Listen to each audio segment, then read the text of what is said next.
We are going to begin in a seated position. All the acupressure points and medical claims I've gotten out of these two books, Acupressure's Potent Points by Michael Reed, gosh, and Acu Yoga by the same author. So if you're interested in more detail, you can go check those books out. And blame him for all the medical claims. Not coming from me, it's coming from the books. And we're going to begin in a seated position. So you're going to find something to sit on. You're going to give yourself a little platform to sit upon. So I like to take two matching blocks and cover it with a pillow, because I know we're going to be here for a little while. And the more height you sit on, the less strain you'll have in your hips and your lower back. So find a comfy seat. And then reach back, divide and conquer, kind of rearrange the merchandise there, and settle in.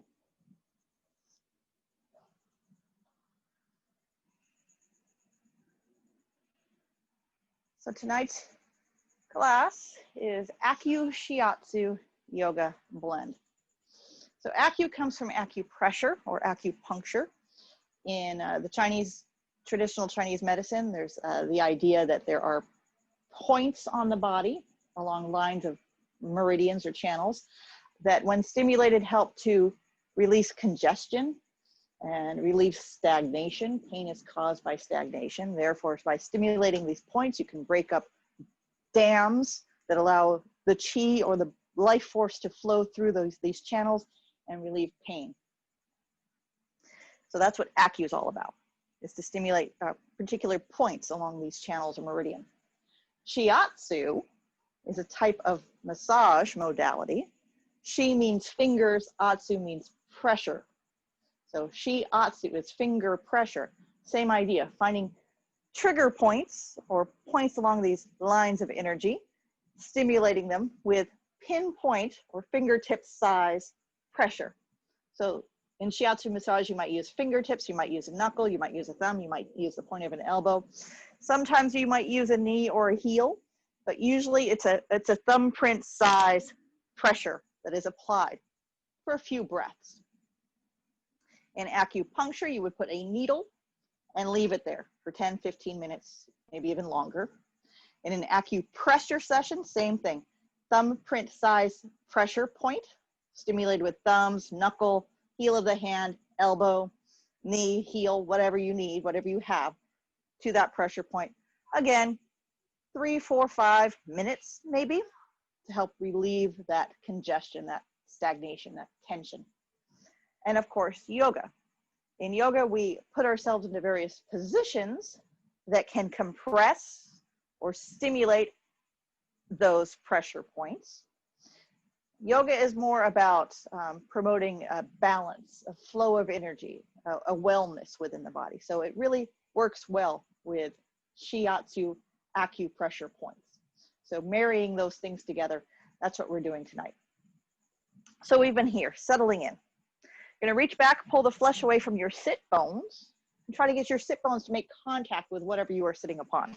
There's acupressure points at those sit bones that when stimulated help to release the hips, the lower back.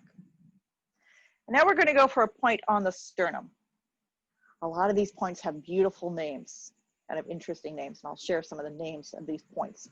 And you're gonna palpate, use your fingertips to feel your sternum, that breastbone that runs up and down the midline of your chest. You find your nipple line and go to that sternum and kind of rub up and down, feel for it. You might feel a little bony projection, a little high point, not quite pointy, not quite knobby, but a little tender point on that sternum. That point is known as the Sea of Tranquility. It is said to be the most centering point on the body. So you can use your fingertips, you can use your thumb tips, you can use the heels of your hands, or depending on how bad your carpal tunnel is, you might even consider using a tennis ball in the palm of one hand and put the other hand on top of it to stimulate that tender spot between the nipples on the sternum. So you can hold that tennis ball against that spot, press in onto that Sea of Tranquility, or You can bring your hands in a prayer pose. Use your thumbs to dig into that spot. Or the knuckles of your thumbs to dig into that spot. Whatever works for you. I'm going to do it with the tennis balls. So choose your own adventure. Find that point, stimulate that point. Let your shoulders shrug up, back, and down. And turn your attention inward. I invite you to close your eyes and breathe against your thumbs. Breathe against that tennis ball. Breathe into that sea of tranquility.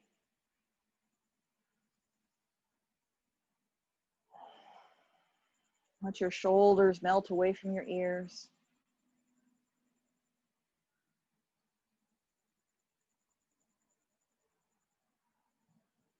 Let your breath become longer, slower, deeper.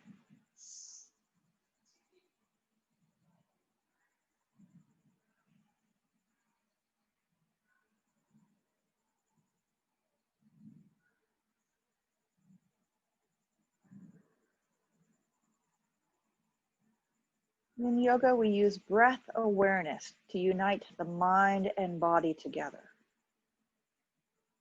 So breathing against that tennis ball, breathing into the tips of your thumbs, stimulating that acupressure point in the middle of your chest.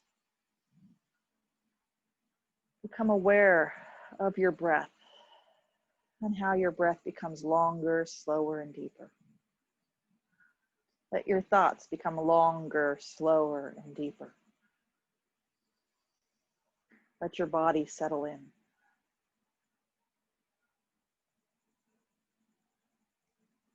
And you may discover or realize that after 3 or 4 breaths,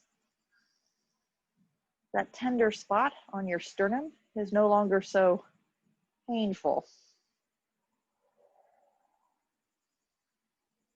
And you may find that your chest expands a little bit more with each breath, so that your breaths become longer and slower and deeper.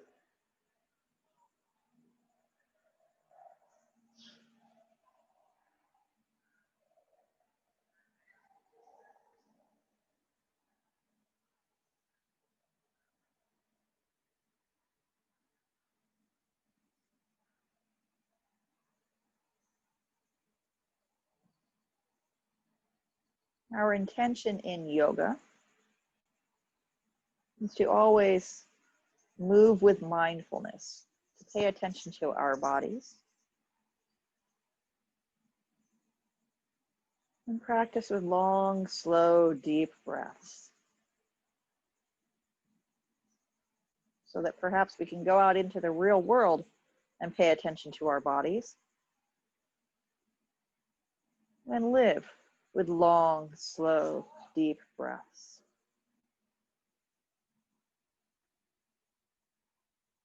And from here, let your eyes open. Set that tennis ball aside. Release your arms down to your sides. Turn your palms forward. Take a great big shoulder shrug and a great big yawn. Breathing into your heart. Repeat. Great big shoulder shrug, great big yawn. Inhale up. Exhale down. One more time. Great big shoulder shrug, a great big yawn. Inhale up. And exhale down. Rearrange the cross of your legs, putting the other shin in front. Now, there's these various lines of energy or channels or meridians in the body. There's one known as the lung channel or the lung meridian. And it runs from your thumbnail, all the way up into the chest, the pectoralis. So if you reach over here and you grab a hold of your armpit flap meat in the front, you're grabbing a hold of the pectoralis muscle. And if you take your arm across and use your thumb to dig in, you're stimulating a lung point here with your thumb on your chest, and you're also stimulating the lung point on your thumb. So you're connecting or stimulating both ends of the lung channel. You've got one on each side of the body. So what you're going to do is cross your arms, put your fingers in your armpits, grab a hold of that chest flap meat, and then use your thumb to dig into that chest wall. Do both sides at the same time. Shrug your shoulders back and down and really press in with your thumbs. Let your shoulders melt away from your ears. And again, turn your attention inward and start breathing.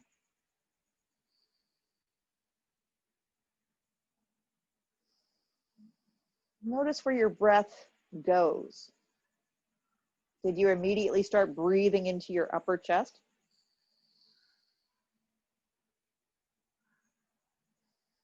Most of us breathe into our upper chests when we're dealing with anxiety and stress, unfamiliar, uncomfortable situations.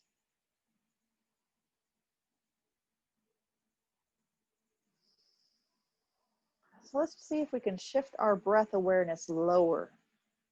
Keep stimulating those lung points. Keep digging into your pec muscles with your thumbs, pressing your thumbs against your chest. Then take your breath down into your belly. Cultivate some deep belly breaths.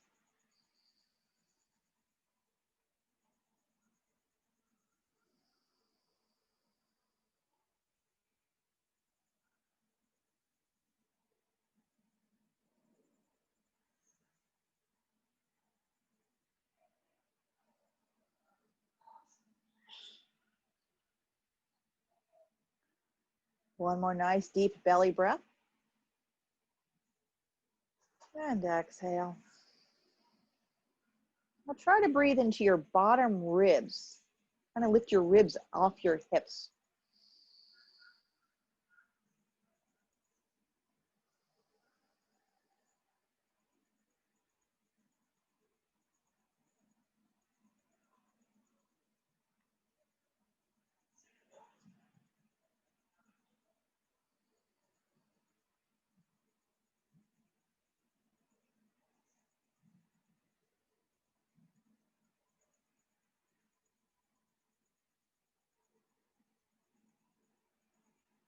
Once again, a big rib cage breath.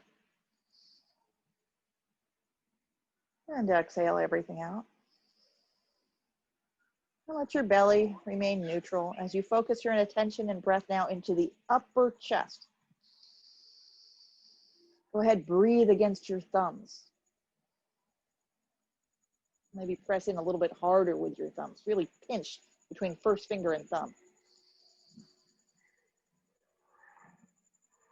Breathing into your upper chest. So where your thumbs are digging into your chest, that's a pressure point, an acupressure point known as the letting go point. Stimulating this point, taking deep breaths, helps to open up circulation in the lung channel. And it's said to help with depression and breathing.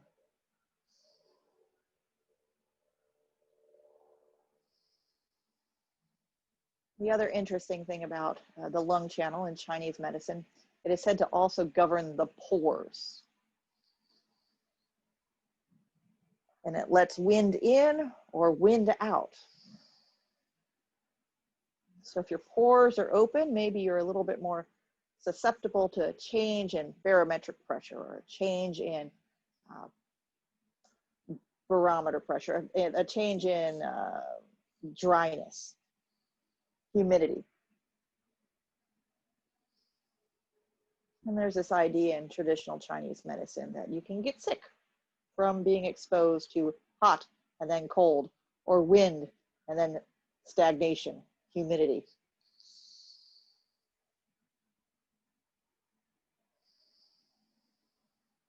And then from here, release. Release your arms to your sides, turn your palms forward once again. Take a great big shoulder shrug, a great big yawn. Fan your fingers, great big shoulder shrug, great big yawn. Inhale up. Exhale back and down one more time. Great big shoulder shrug, a great big yawn. Inhale up and exhale back and down. From here, bring your hands behind your back. Lean back and shoot your legs out in front of you. You can give those legs a little jiggle. You've been there in a cross-legged sit for a while. I recommend just looking forward at the screen. I'm going to turn sideways for just a split second. So you can just sit here with your legs out in front, take your legs wide or narrow, or if you want to recross your legs, feel free to do whatever you want with your legs. I'm going to turn sideways so you can see the profile view of what we're going to be doing with the upper body. So make that lower body comfortable. And then palms are forward. You'll take a shoulder shrug. Inhale up. Exhale back and down. And then take your hands behind your back. Interlace your fingers. Squeeze your shoulder blades together. Pull your elbows away from your back any amount at all. But keep your front ribs and belly pulled in so your spine is neutral and straight. Squeezing your shoulder blades together. You can tuck or jut your chin out and maybe tip your head backwards. So squeezing your shoulder blades together, you can create a good wrinkle of skin at the tops of your shoulders so that your head has something to rest on. And just be here and breathe. Breathe across your heart, expand across your chest.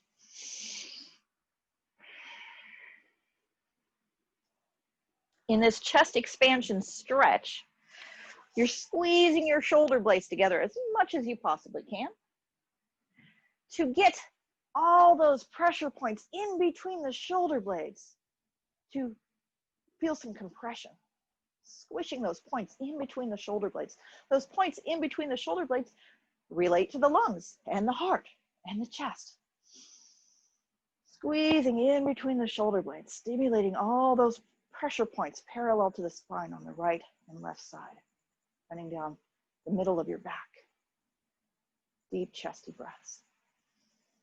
Feel that expansion across your pectoralis muscles, those chest muscles. You've had that stimulation on the sternum and the stimulation over here by the armpits, and so maybe those pec muscles can really spread wide across your chest.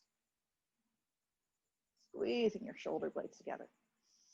Again, we're here for 30, 60, 90 seconds at a minimum as you breathe.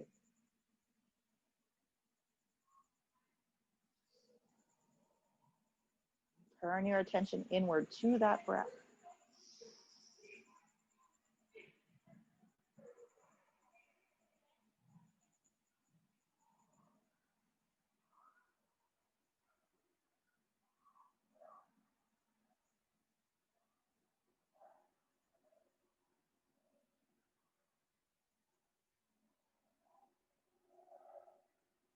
Slowly put your head on straight if you haven't done so already. And then release your arms. People feel the tingle in those arms. Palms forward, great big shoulder shrug, and a great big yawn. For this one, you might want to come back into that cross-legged seat because we're going to do a little move called flapping wings. Another channel, a meridian, a line of energy, runs from the pinky finger along the inside edge of the arm, kind of like that dividing line between the tan side and the pale side, between the tan and the not tan, all the way up into the armpit area. This is said to be the heart channel. Runs from your pinkies to your armpits. And it relates to Shen, or spirit, or the vibe, the aura you have. It helps to regulate emotional stability. So, being here 5-6 months into this pandemic thing, some of us might have some emotional stuff going on. And you might want to settle your spirit in the following way. You're going to try to really flare your fingers and get a spread and a stretch all the way from your pinky fingers to your armpits. So by taking your arms out in front, fingers spread wide. Inhale, open, open, open your heart. Pull your fingers back. So you see me flaring my fingers back behind here. And then close, round, hug somebody. Hug yourself. Inhale, open sesame. Really flare those fingers and exhale, round. Inhale, open. So you may notice that I'm rocking back and forth. This rocking back and forth in your pelvis said to be like riding a camel. So think about rocking back and forth in that saddle. Going for a camel ride. Stretching and opening your heart, but also spreading that space in between your shoulder blades. So as you round forward, lean into that spot between your shoulder blades. Inhale, open, open, open. Flare those fingers and exhale, round. Keep on going. A couple more breaths here. Deep chesty breaths.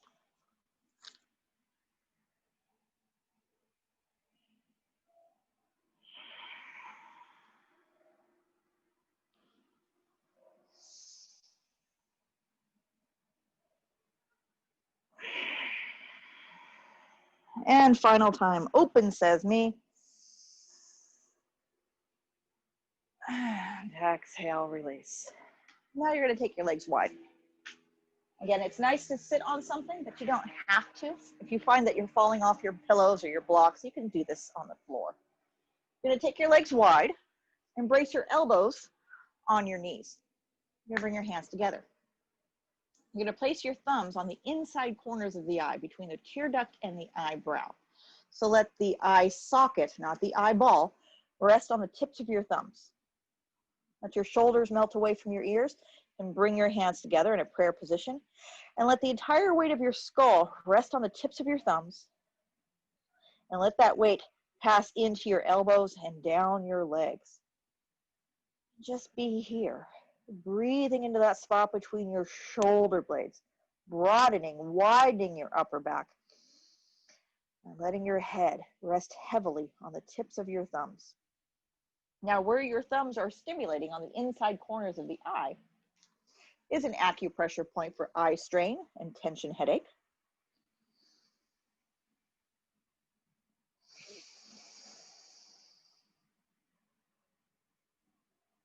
If you want to get extra fancy with this, you can pinch between first finger and thumb. So jam that first finger into the eyebrow and pinch between first finger and thumb. You're going to pinch your eyebrow between first finger and thumb and stimulate another pair of points, again, that help to release tension, headache, and eye strain. So ideally, you have thumbs on the inside corners of your eyes between tear duct and eyebrow, and you have your index fingers pinching, pushing in at the top of the eyebrow, the inside corners of the eyebrows, pushing those against your head. And there's probably a sore spot there. Again, if you've been spending a lot of time looking at your phone, looking at your computer, Zoom meeting all day long, all day, every day, you might have some eye strain and you might have some tension, headache stuff.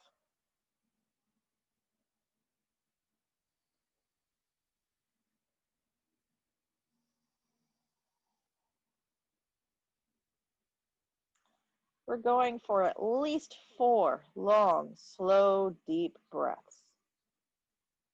Or, if you have the time for it, go until it no longer hurts.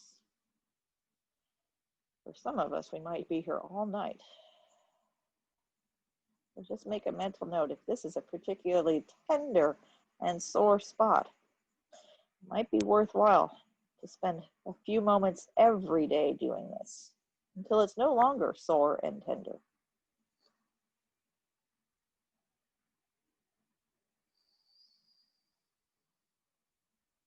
And then slowly release.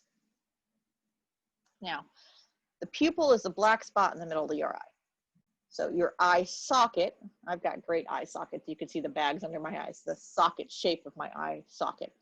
Straight down from my pupil, below the eye socket on the cheekbone, the upper cheekbone, there's a spot that you push with your first finger, and a spot directly below that that you push with your second finger, 2 spots on each side. These are points that also help reduce eye strain. Do your best to breathe. And I invite you to close your eyes and do your best breathing.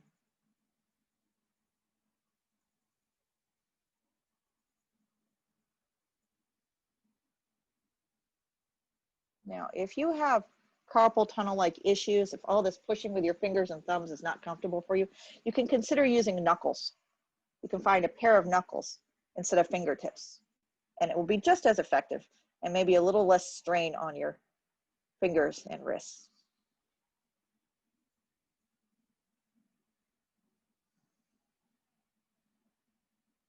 Can you relax your face? Relax those jaw muscles.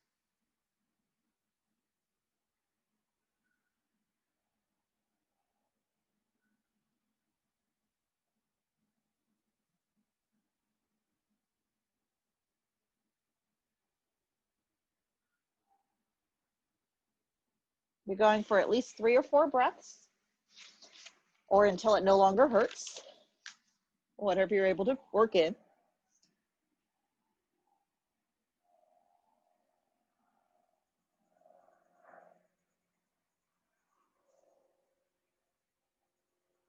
And then release.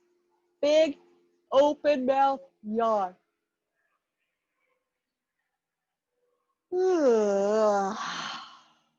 Again, one great big open mouth yawn. Then bring your legs in. You're going to put the bottoms of your feet together.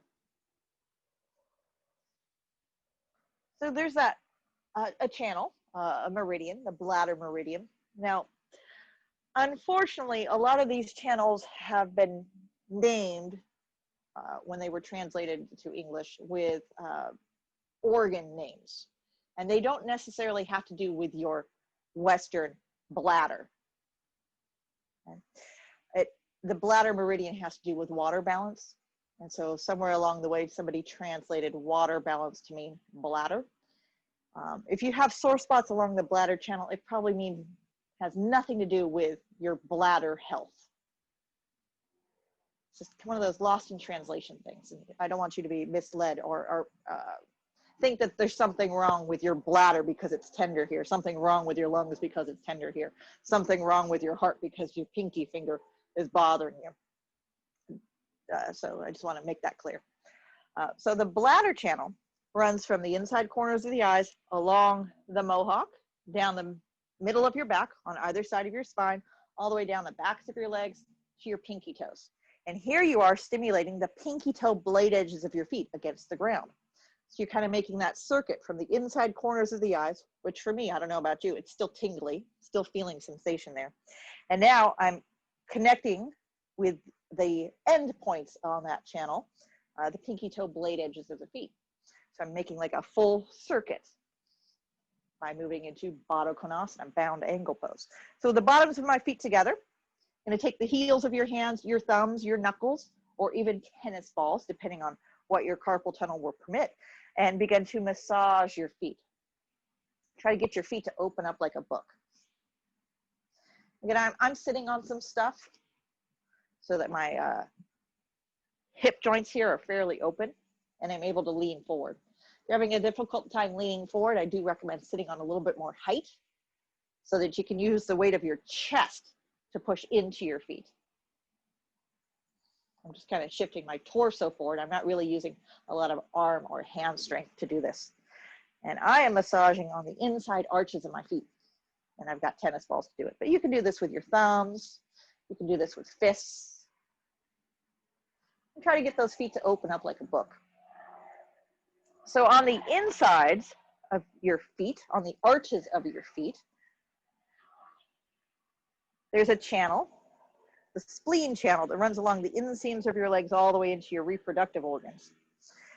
So you're kind of getting a 2-for-1. If you bow your head, turn your attention inward, feel that spot on the inside corners of your eyes that you were just stimulating a moment ago. Feel the pinky toe blade edges of your feet.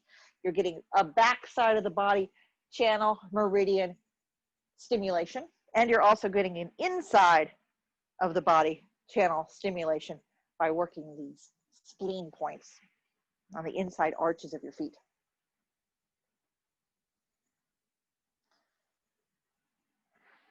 Now, if you take a hold of your big toes and massage the necks of your toes, feel for your toe bones. Find that big toe knuckle, the big toe knuckle where it attaches to the foot, the big toe knuckle where it attaches to your foot, and massage it with the tips of your thumbs. There's probably a sore spot in there. Do your best to breathe. The spleen channel is another one that has to do with fluid retention, swelling, edema, stuff like that. Also is really sensitive to hormonal changes. So if it's that time of the month or approaching it, or menopause time of your life, all kinds of tenderness along the spleen channel. You're going to find that big toe knuckle where the toe attaches to the foot. And then you're going to move just towards the heel where the ball of the foot meets the arch of the foot, just onto the inside of that toe knuckle, and feel, palpate with your thumbs. There's probably another sore spot.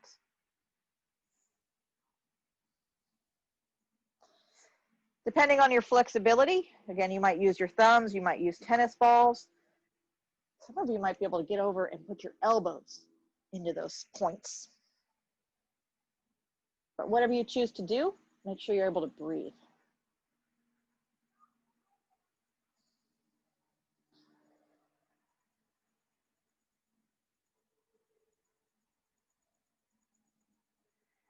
And then moving up into the arch of the foot. You keep working here. I'm just going to turn my foot so you can see it a little bit better. I'm not the best model because I don't really have bones. But you can see the arch of my foot, the high point of the arch of the foot in that color transition between the tan part on the top of your foot and the pale part of the arch. There's that line between the pale skin and the tan skin. You want to find that transition, that color transition at the height of the inside arch of the foot, and palpate with your fingertips, your thumb tips, your knuckles, your tennis balls. There's probably a sore spot in there. If there's not a sore spot, that's actually a good thing. So you can do both feet at the same time here. And of course, just palpating, massaging, finding these spleen points on the inside arches of your feet. You're also putting pressure on the pinky toe blade edges of your feet, getting those pinky toe sides of the foot stimulated as well.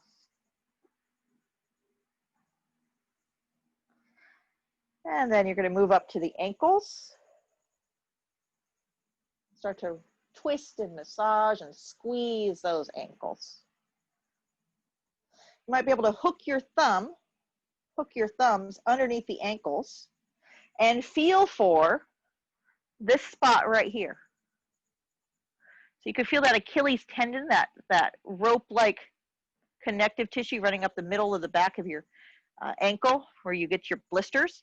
And you just want to be on the outside edge of that tendon, just behind your ankle bone. You'll feel this knob of the ankle bone. So get into that groove right there. And it's going to be sore for most of us. So you can hook your thumbs underneath and do both feet at once. And maybe even get that Achilles tendon to twang up and down. You can kind of shift it, move it around with your thumbs. Again, acupressure points, Shiatsu massage points for ankle soreness, ankle stiffness.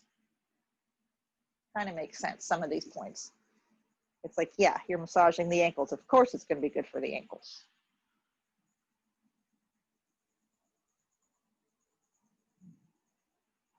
And then give those ankles a good squeeze and start to squeeze up your shins.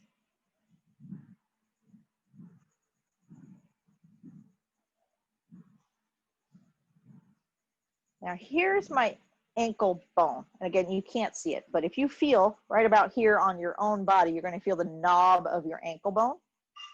If you were to take one hand width up from that ankle bone here onto your shin, here's my shin bone. I'm just behind the shin bone in this area of my calf, the inside inseam line of my calf. There's a sore spot right there. Again, if I find those ankle bones, I set my hands just above the ankle bones and I measure up one hand width from the ankle bone, and then use my thumbs, a knuckle, heel of the hand, elbows, dig into it. There is a exquisitely tender point for most of us. This is where 3 different channels cross, crossing point. And so you are stimulating and relieving tension and stagnation and pain in 3 different channels at once. And you have the added benefit of staying in this Baddha Konasana yoga pose for an extended period of time. Now my tennis balls scooted up there. I don't want you to think I'm actually sitting on them. We'll sit on them in a moment.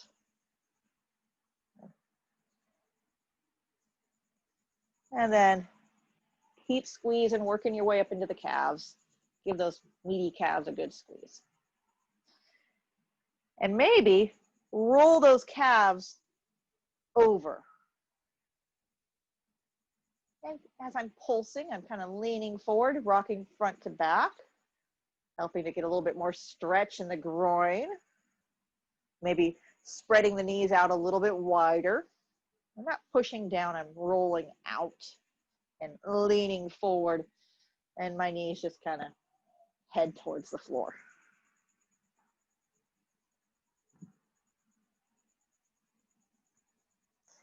And then help your legs together. Take your legs out in front.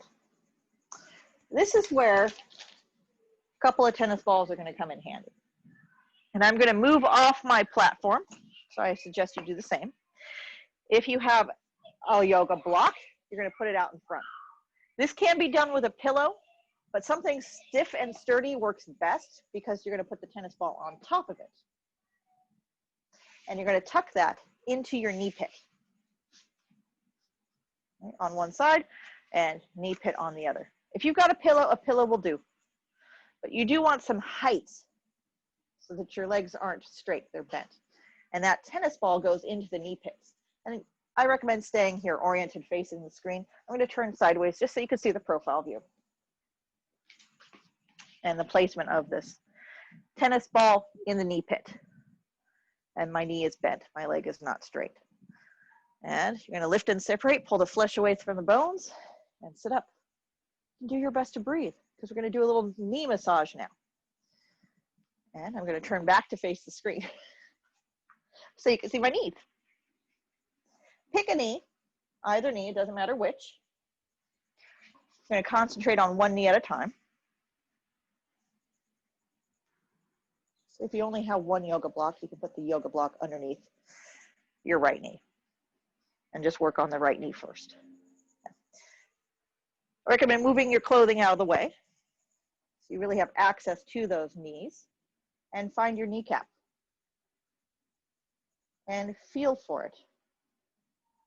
See if you can locate that kneecap and start to push it side to side, jiggle it. Use your thumbs.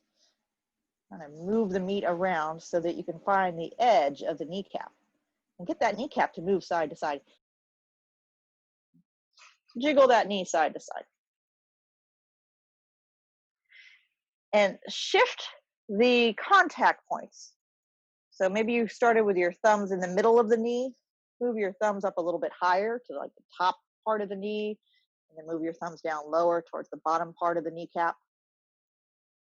Make sure you massage that kneecap side to side from more than one location.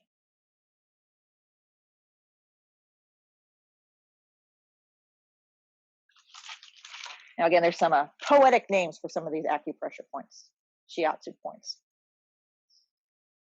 The knees, the points that having to do with the lower body, tend to have names that say mountain. So think of your knees as mountains. They kind of look like mountains if you look at it in profile view. The sunny side of the mountain is the part that the sun hits. That would be the outside of the mountain, the sunny side of the mountain. There's acupressure point on the outside of the knee called the sunny side of the mountain. On the shady part, the inside of the knee, the shady side of the mountain is on the inside of the knee. So as you move your thumbs up and down and move that kneecap side to side, you're stimulating the sunny side of the knee and the shady side of the knee, the sunny side of the mountain and the shady side of the mountain.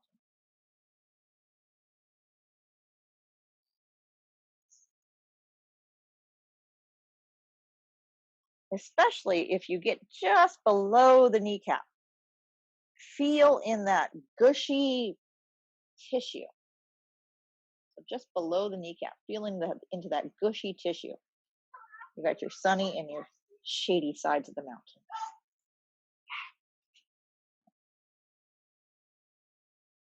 And then we'll do the other side. Again, the knee has to be elevated so that it can be bent, and that ball is in the knee pit, and you're going to push that kneecap side to side. Just get it to jiggle. Just get it to move. Now, the tennis balls being in your knee pit are stimulating points on that bladder channel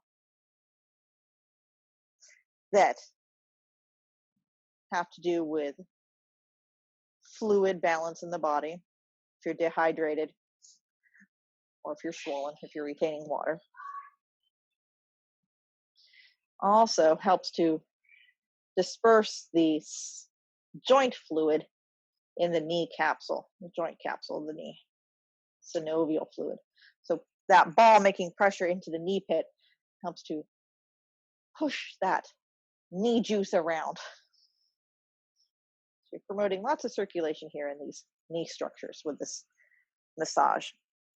And then work your thumbs down below the knee into those weird jelly-like pockets. So at the top of your shin bone, just below the knee bone, there's some weird jelly pockets in there. Go ahead, get into that stuff. This point here on the outside, just below the kneecap, there's a point in there called calf's nose. For some reason, this looks like a cow's nose.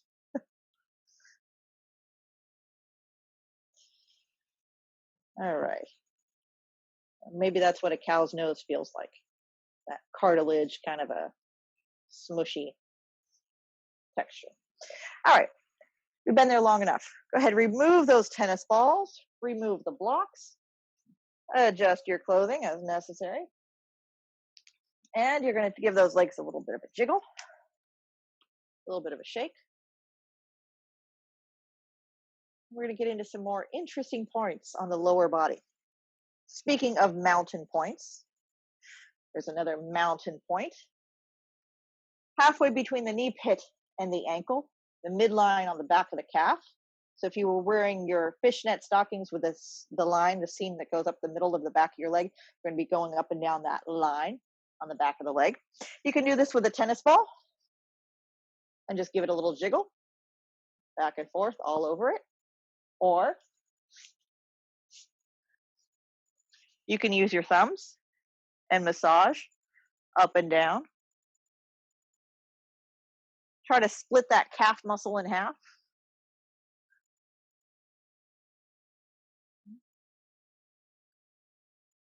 Rubbing up and down, trying to get those calf muscles. So if you picture a bicyclist, sometimes they have really great calf muscle definition. I'm going to run up and down right here.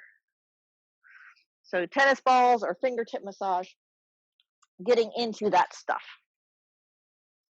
Working one leg and then the other, or if you've got two tennis balls, you can do both legs at the same time. If you're just working with your hands, go ahead, switch legs. Start working on the second leg.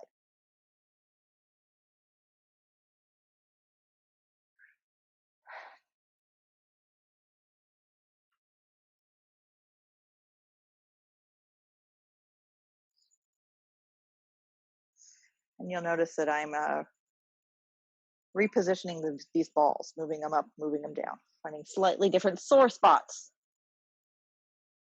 between the calf, on the back side of the calf, between the ankle and the knee.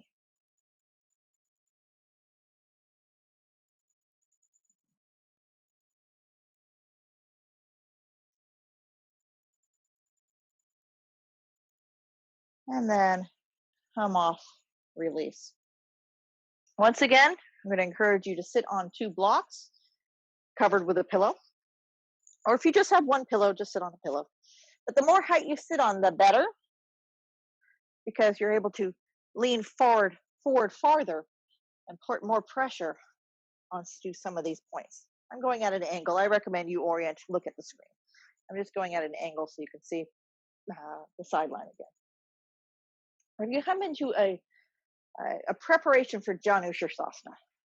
So go ahead, put your right foot down on the ground, the inside of your left thigh, and then bend this left knee up. And you just massage down the calf, and you just massage behind the knee pit with that tennis ball. So you might be able to bring that leg in fairly close. Now, depending on your flexibility, how loose those hamstrings are in the back of your leg, I'm going to give you two options. Option number one, you know you're not that flexible, just tuck a tennis ball underneath that foot, and you could rub all over it, push into it, even lean into it a little bit. Get some good pressure into the arch of the foot using a tennis ball. Or if you know you got pretty good balance and you want to challenge yourself to hold on to the bottom of the foot, you might consider picking that foot up. Dig in with your fingertips. There's an acupressure point, said to be the most yin or downward descending, the most grounding point on the body. Kidney 1 point, right here, where the arch of the foot meets the ball of the foot.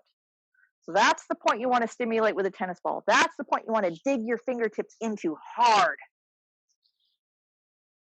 And then if it works for you, you have the option of taking that leg straight. But it's not about taking the leg straight. It's about digging your fingertips hard, really stimulating that point, the bottom of the foot. Drop your shoulders, lift your chest, breathe. Again, at least 3 or 4 long, slow breaths here.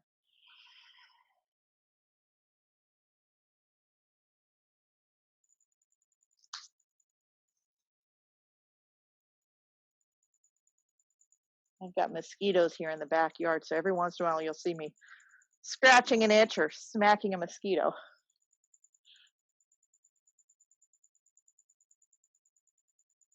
Just a different type of acupuncture, I guess. Mosquito puncture.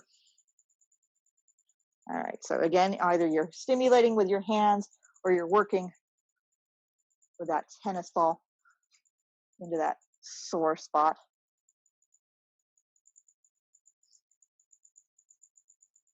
And then you get to release it. We're going to stay on the same side. So you still have that right foot bent, right leg bent, and you're going to shoot that left leg straight. And then flex that left foot. Now, if you have a towel, you can use a towel. Here at the front hip crease, there are spleen points, again, relating to the inside inseam of the leg, the reproductive organs right here at those hip joints.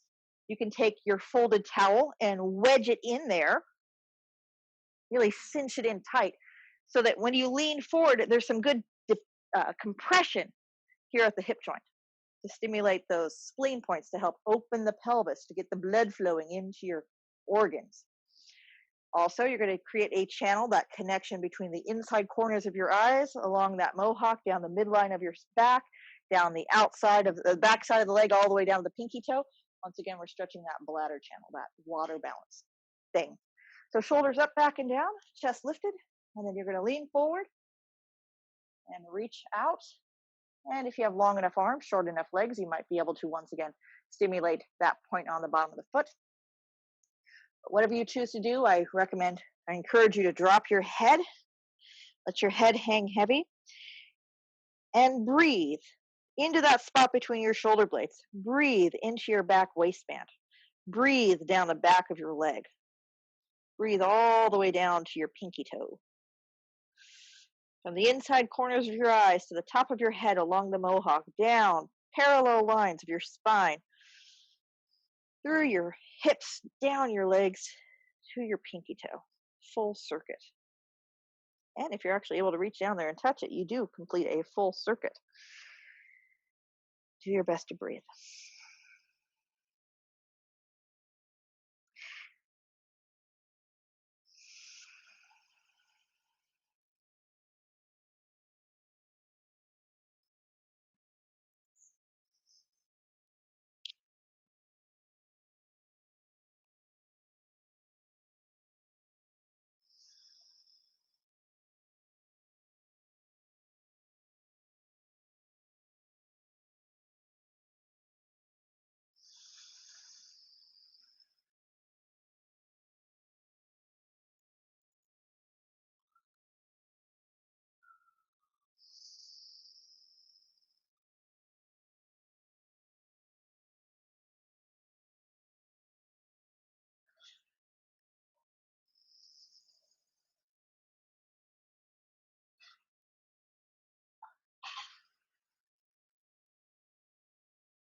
And then slowly press yourself on up.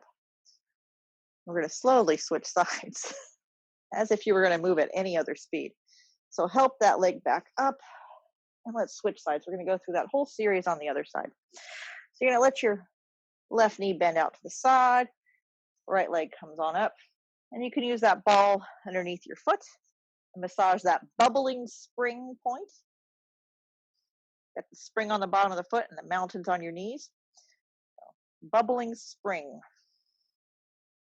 most grounding point on the body. You can do it this way or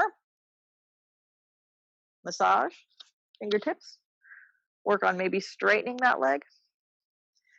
Dig into that kidney one, bubbling spring. Do your best to breathe.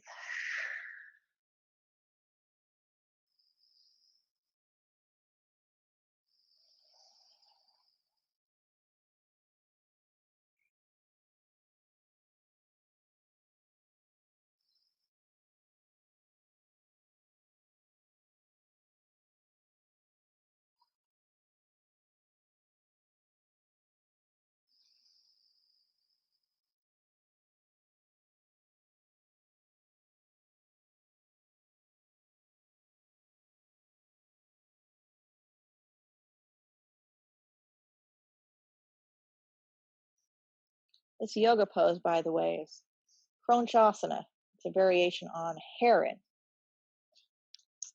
The traditional, or the version of this that gets photographed all the time, is with this bent leg flipped back.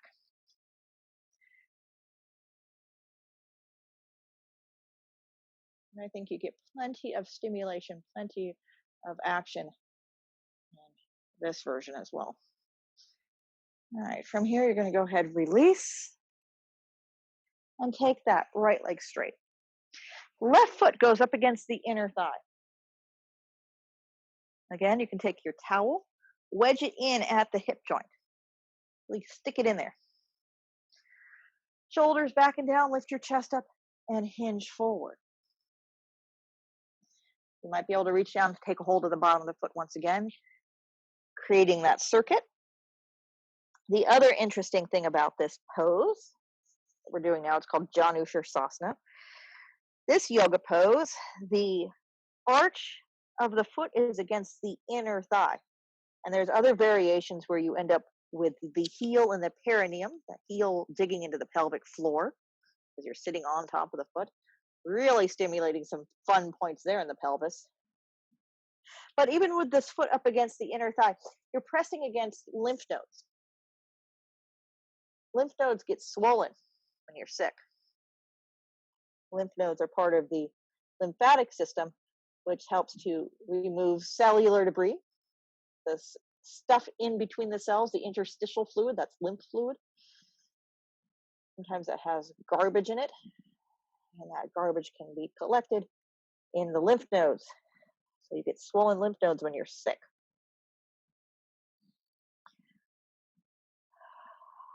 So pushing that foot up against the inner thigh, you're pressing those lymph nodes, you're helping to squeeze them, helping to promote circulation and movement of that lymphatic fluid through the body. You're also stimulating points along that spleen channel, that inner thigh inseam meridian. Again, that spleen channel has to do with fluid balance, edema, reproductive organs, etc. So you're getting all kinds of stimulation, not only from the yoga pose, and the acupressure points, but also with your breath awareness. Deep, long, slow, deep breaths.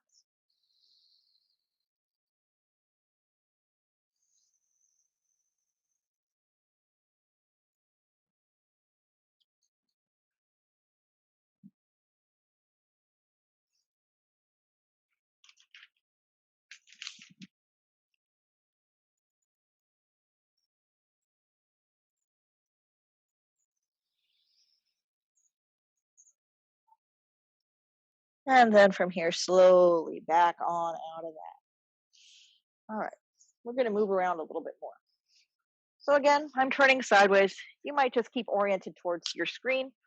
I'm getting off all of my blocks, clearing the clutter out from around me because I'm going to do some rocking and rolling.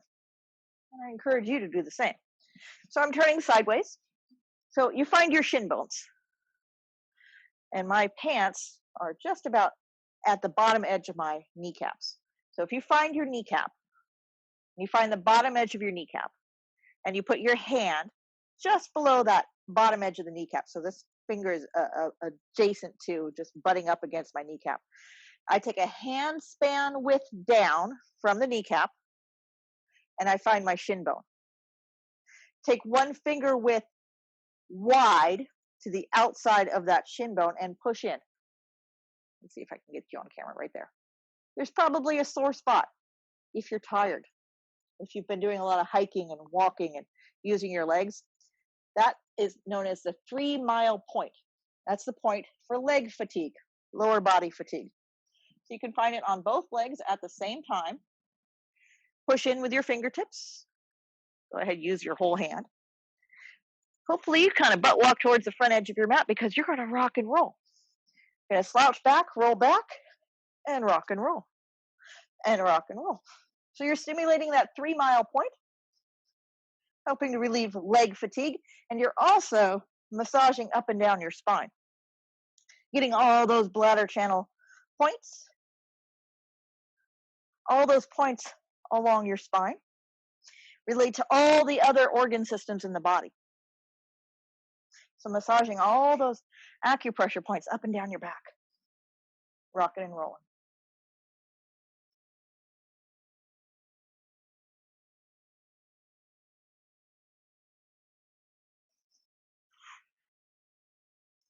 And eventually you're going to rock and roll all the way up to sit. Or actually turn over, come into a kneeling position. We're going to go for a hair pose. And it might mess up your hair. And if you have a hair clip on, you might need to remove it. Hair pose, like the rabbit, H-A-R-E, is the yoga pose. It also, I like to call this variation, or in the Acu Yoga book, this variation on hair pose, it's called the Pillar of Heaven variation. So the Pillar of Heaven, think about your head being the heavens, the closest point to the heavens. You're going to put that point on the ground, like it's the foundation for a pillar to hold up heaven. So you're going to make, once again, that full circuit from the inside corners of the eyes, along that mohawk, down the back side of your body, back the legs, all the way down to your feet. And we're going to add in a little bit more stimulation on some points here at the base of the skull. These are the heavenly pillar points. So you're going to put the top of your head on the floor between your knees, stimulating the top of your head on the floor between your knees. And then you can reach back, hold on to that. I can't talk and do it at the same time. You can reach back and hold on to that 3-mile more point. Or if it works for you, you can clasp your hands at the base of your skull and use the pinky finger blade edges of your hands to dig in at the base of your skull and squeeze using the heels of your hands, the sides of your neck, stimulating the heavenly pillar points. So lots of options. You could just sit here and squeeze the base of your skull using the heels of your hands. Plenty of stimulation there. Or if it works for you to incorporate that into your hair pose, don't be shy, go for it. Or if that's a little too much pressure on your head, you can also reach back and work those fatigue points on your shins. So you have 3 options. Choose your own adventure. Work at the level that is most accessible to you. Work in such a way that you can still breathe.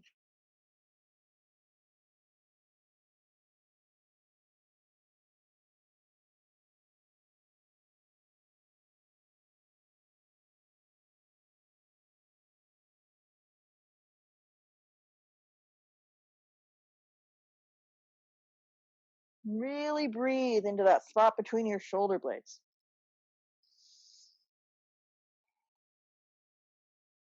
You're doing the hair pose, the Pillar of Heaven variation of hair, where your hands are clasped behind your head and you're squeezing at the back of your neck.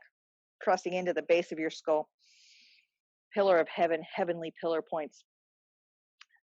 It is said that this pose and this acupressure point combination is supposed to help with depression and emotional burnout, exhaustion, which I think some of us have had plenty of in the last few months.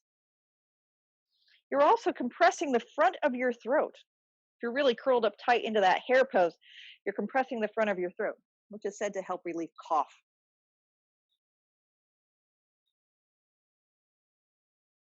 If the top of your head is on the ground, you're also pressing a point at the very top of your skull, the most yang or stimulating point on the body. This is said to be good for relieving top of the head headache, but also insomnia.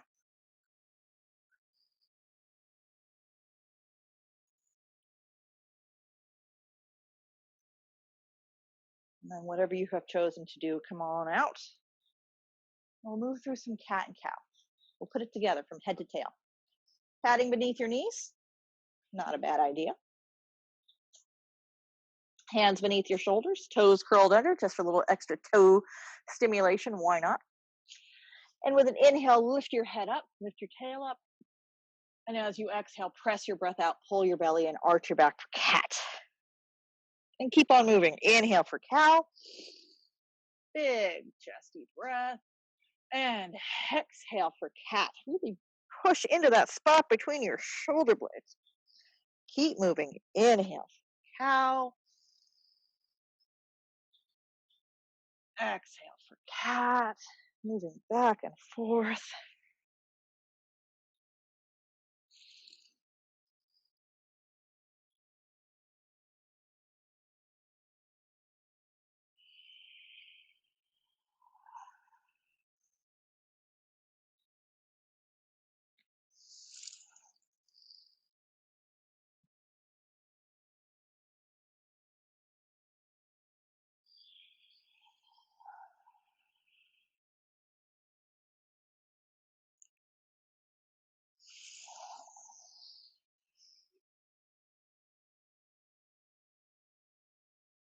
And the next time you exhale into that cat pose, and back on up. You're going to lie down. But before you lie down, have a look. So if you reach back and find your back ribs, feel for your back ribs. Just below your back ribs, there's a band, almost a belt line. For me, my waist is here, so it's a little bit higher than my waist. So if you had really high-waisted pants, this is probably where they would hit, just below the ribs. This band is what we're going to be stimulating in a moment. And you have the option of putting fists underneath it, or tennis balls, or a band of rolled up towel. So just be conscious of how tender that spot can be. If it was tender, just you touching it with your hands right now, probably the rolled up towel is all you need, or a rolled up tight sticky mat will do. If you didn't feel anything at all, you might consider trying your fists. And if that doesn't feel like anything, then you might want to move on to tennis balls. So have this stuff nearby. So either that rolled up tight little towel to act like a band across that region, or try a more intense version. This is the Sea of Vitality region. You're going to lie down. If you got a pillow, you can use a pillow underneath your head if you still need it. I know we've done quite a bit here on the neck, so your head might be comfortable on the floor without a pillow. Try it, why not? And then you want to find that band right here below the ribs. Either you have your rolled up towel there, or you can make fists, put your knuckles underneath. And then find your front ribs, pull your belly in, and bear down on it. And do your best to breathe. My knees are bent, feet are flat, and I'm doing a little pelvic thrust tilt, scooping my belly in, bearing down on that sea of tranquility. And do your best to breathe as if this was tranquil and peaceful. And hey, if this is no big deal, if you don't like to be on your knuckles and you want to put tennis balls in there, you can use tennis balls. You want to stay off the bottom ribs. So this is definitely below the ribs. You don't want to snap those ribs off. Doing your pelvic thrust tilt, scooping your belly in, doing your best to keep on breathing against those balls. And then some of you, if you want even more intensity, you can bring one knee, maybe both knees into your chest. And do your best to breathe. Holding onto your knees doesn't work for you. You can hold behind the knees in the knee pit. And heck, you can be stimulating those acupressure points in the knee pits once again. Nothing wrong with that.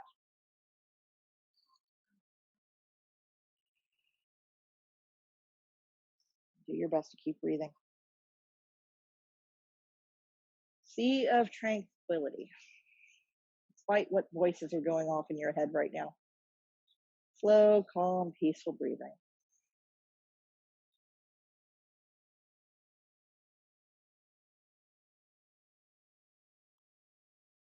These points, there's 4 of them in a line at this level of your spine, are said to help release lower backache, like no duh, right? Also sciatica. So at this level, in this region of your body,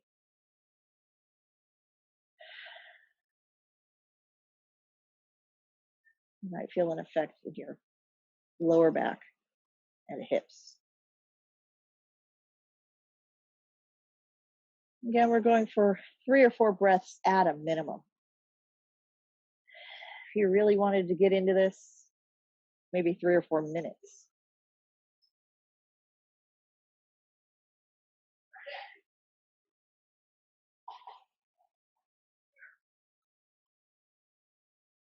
And you may notice that it doesn't hurt so bad after 3 or 4 breaths.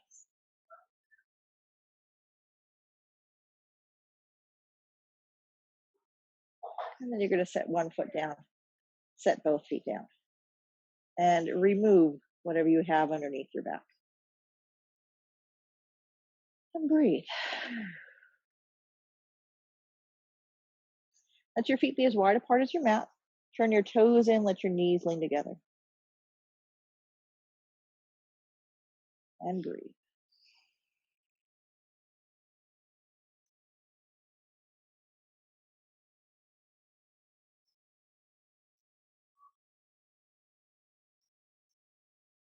Now, one of the acupressure points that most people are familiar with, it's usually the most common one, the one that most people are familiar with, is right here in the webbing between the first finger and thumb. This is said to be a point for pain, particularly in the upper body, particularly in the hands and wrists. The lower body point for cramps and pain, we've already hit. That one's halfway between the knee and the ankle, the belly of the calf muscle. And then there's also the foot cramp point right here between the big toe and the next toe. You slide up into that valley between those 2 bones and you find a little sore spot in there. That's your point for foot cramps. Okay. So those are the big 3 of cramp points. You're still lying on your back. You're still breathing.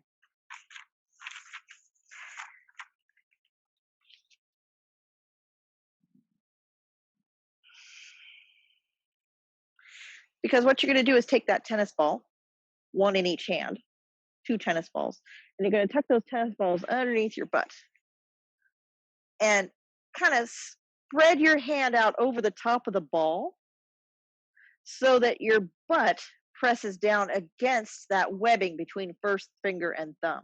The first finger and thumb splay open over the top of the ball, and then your hips, your butt settles down on top of it, and you get some good pressure on those pain points. And you do your best to breathe. And you're getting a bit of a 2 for 1. So you've got your knees bent, feet flat. You're getting lots of stimulation on those pain points on your hands, but you're also getting stimulation on your butt points. And you're going to start letting your knees tick-tock side to side like windshield wipers. Shifting all your weight over onto one hip, and then all the way over onto the other. Do your best to turn your attention inward and breathe. And maybe synchronize breath with movement so that as you inhale, your knees come to center, and as you exhale, your knees fall over. So you're going to tick-tock side to side, moving slowly, breathing slowly, giving yourself a bit of a hand massage and a bit of a butt massage.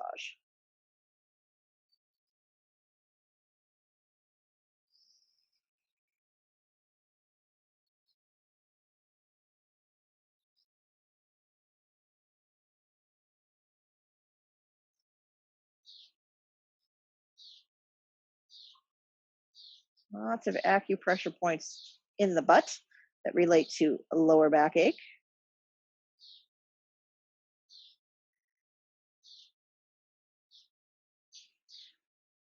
Now, if you let your hands go a little bit wider, because of course you may notice that you're tick-tocking further from side to side, take your hands a little bit wider. So if you had butt dimples, like getting your hands into your butt dimples, you'll begin to stimulate points on the pockets, the hip pocket region of your body, that are said to deal with frustration, unmet desire, depression, anxiety, all that fun stuff. Do your best to keep breathing.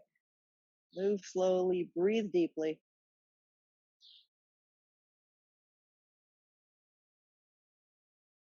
There's a line, a channel, a meridian. Think of the racing stripe on the outside of your pant legs. And if that racing stripe moved from your ankle all the way up the sideline of your body, up into the side ribs, that would be your gallbladder channel.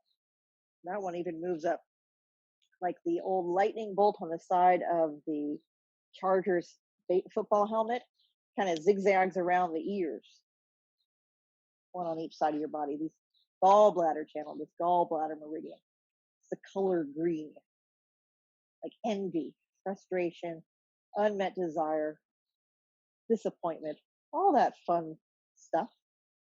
That line of energy, that channel is what you are stimulating here, helping to release tension, relieve pain when you are hitting those side hip pockets.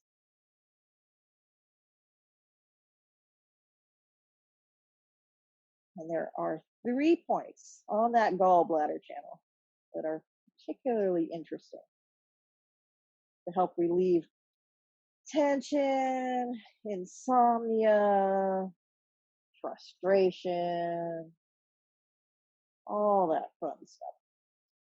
And that's what we're going to hit next. So you can take these tennis balls and tuck them in at the tops of your shoulders. So if you're wearing a racer back sports bra, or if you're wearing a child's backpack and the backpack straps go over the tops of your shoulders, that's where you're going to tuck these balls.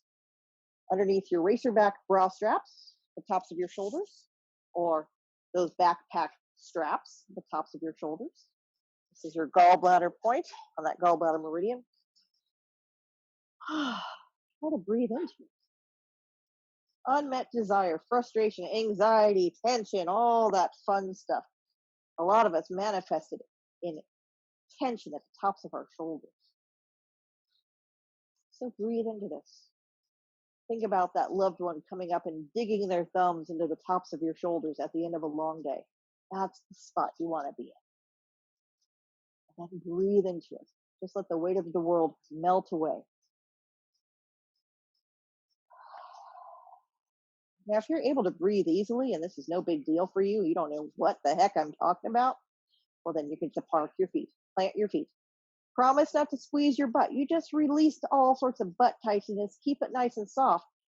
As you pelvic thrust, lift your belly into your body, and then lift your hips away from the ground to put more weight onto those tennis balls. I hope nobody's pregnant, because this would be a no-no. This point also is a really settling, grounding point. Imagine a nice hot stone underneath each foot, stimulating that bubbling spring point, the grounding point on the bottoms of your feet. Someone giving you a good thumb, deep tissue massage at the tops of your shoulders. Can you relax your butt? Can you relax your face? Can you take some nice deep breaths?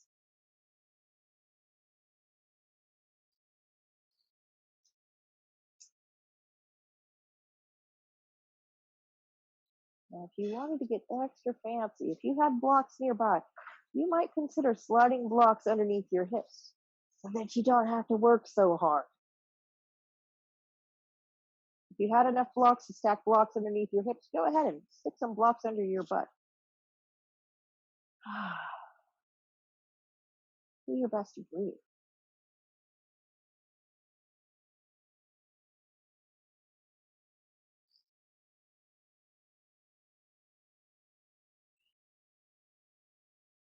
Now, maybe your hands are free.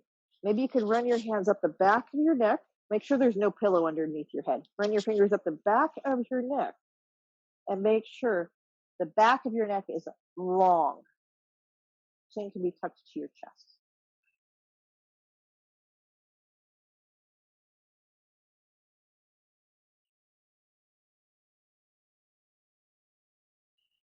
And when those shoulders have really started to melt away from your ears and the sides and the back of your neck are long, and you're able to breathe again, because some of the intensity is starting to dissipate, you can slowly remove tennis balls, bring your hips back down to the ground.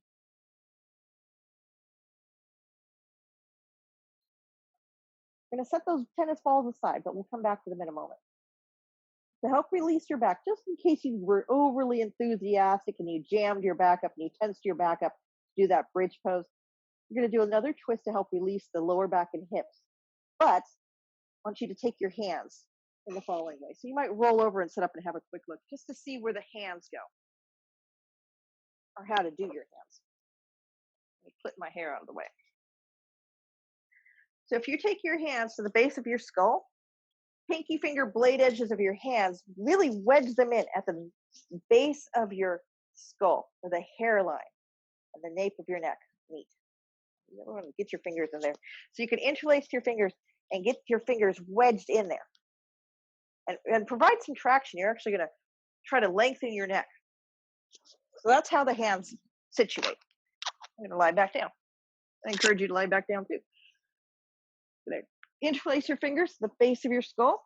Really wedge those fingers in at the base of your skull and lengthen your neck. Maybe tuck your chin into your chest, broaden your upper back. And I end up with my chin tucked into my chest and the whole weight of my skull resting on the pinky fingers, blade edges of my hands. So I'm getting some good pressure there at the base of the skull. I've got my knees bent, feet flat. And let those knees tick-tock side to side.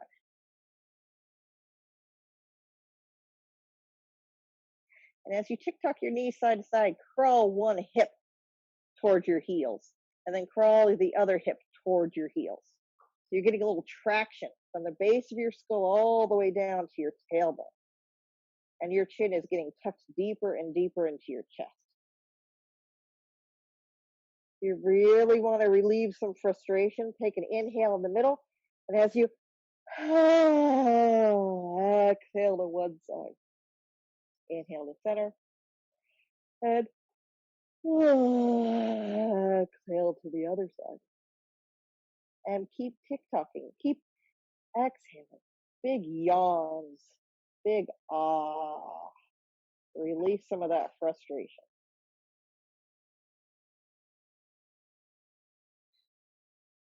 Yawning also helps to stretch some of those points on that gallbladder channel. Release frustration each and every exhale.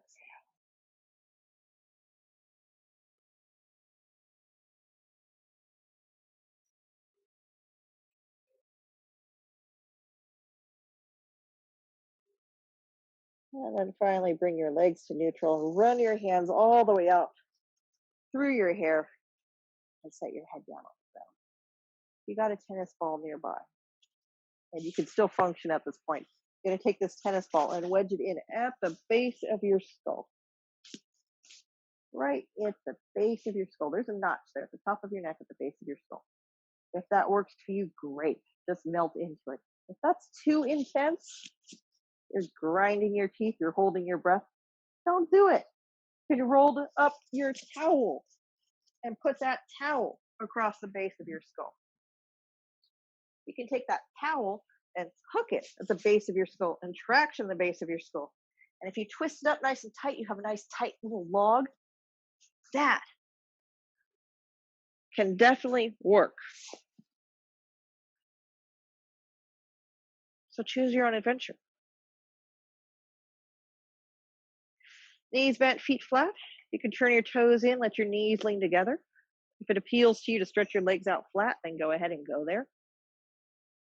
But let your attention turn inward once again and breathe into that spot at the base of your skull, the top of the back of your neck. Acupressure point for insomnia, tension. Breathe.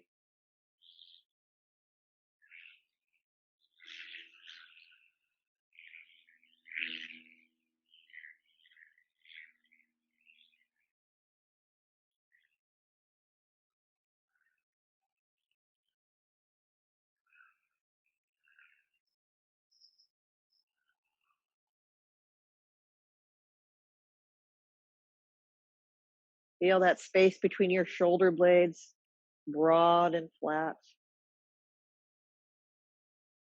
Feel those back bottom ribs releasing to the ground. Feel your back waistband broad and flat. Feel your hips spread out.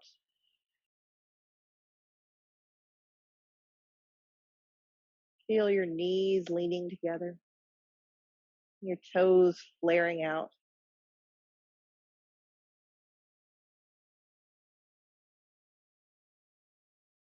As you breathe slowly in and out through your nose,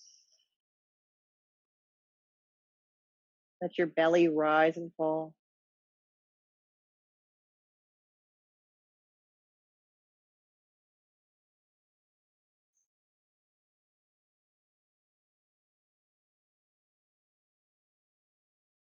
Breathe into your rib cage. Feel your chest expand.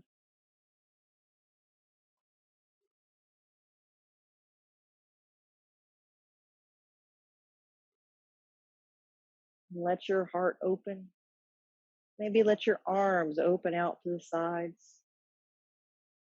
Fingers flare. And then gently curl. And with your heart open all the way down to your pinky fingers, take deep, chesty breaths, expanding your lungs all the way out to your thumbs.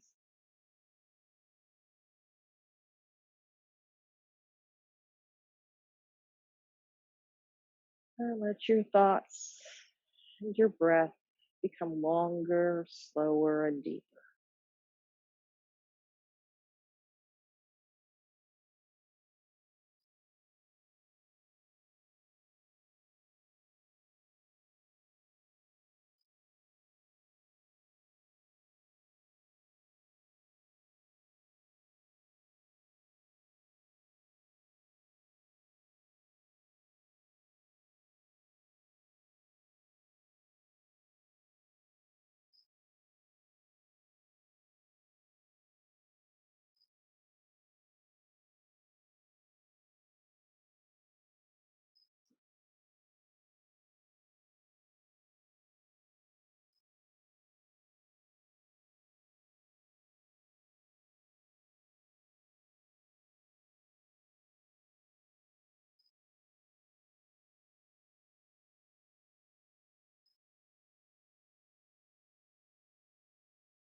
And begin to wiggle your fingers and toes. Wiggle your jaw. Wiggle your nose. Stretch, yawn.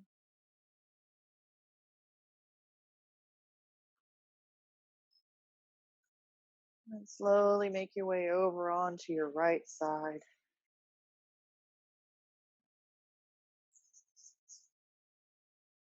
And press yourself out up to sit.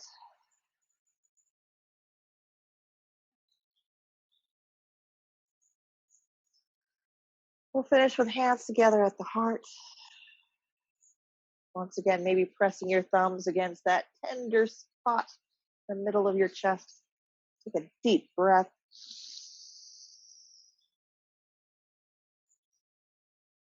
Namaste. Have a wonderful evening.